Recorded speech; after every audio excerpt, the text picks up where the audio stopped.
Good evening.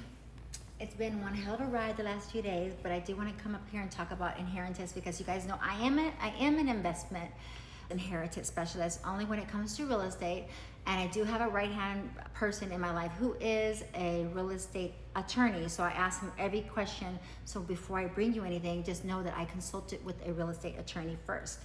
He's been my friend for over 20 years.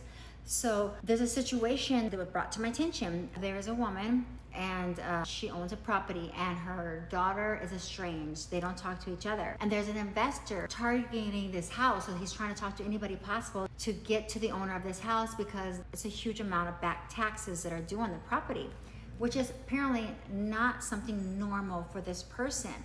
And so even though there's an estranged issue going on there, that person knows the character of the person who lives in the house, and it's not like that person not to pay their taxes.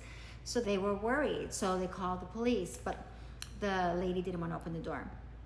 And the police said, well, you're not required to open the door for us. So they thought, well, how am I going to find out if she's okay? Somebody's doing something to her to force her to not pay her taxes. So what you can do, if you feel that that person is in danger or something's just not right about this person, you can do a well check. Not with the police officers, because they're not going to have the ability to go into somebody's home. With a CPS type of style, like it's a well check. When you have elderly people and nobody's heard from them for a while, you call people and they can get into the house and make sure that person is well. It doesn't have to be elderly person. It can be just a regular person, even my age. If you know that maybe they're having a little bit of mental issues or something's awkward or not right, and you know that something may be wrong, then you can do a well check to verify that that person is well and okay.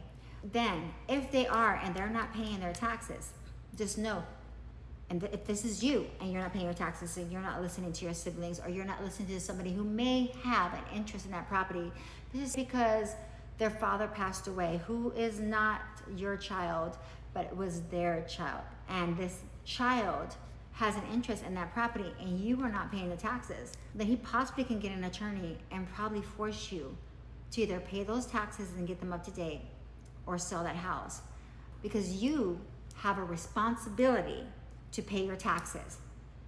There is no way around that. And you cannot file it in bankruptcy. You will be paying interest on what you owe, and that's not going to go away, and you will be paying attorney fees on top of that. This person, it's gotten so bad that right now it's between $250 to $300 a month in interest that they're paying on the money that they didn't pay. So just wanted to put that out there. Go ahead again and refer to an attorney. I consulted with one before I deliver this information to you.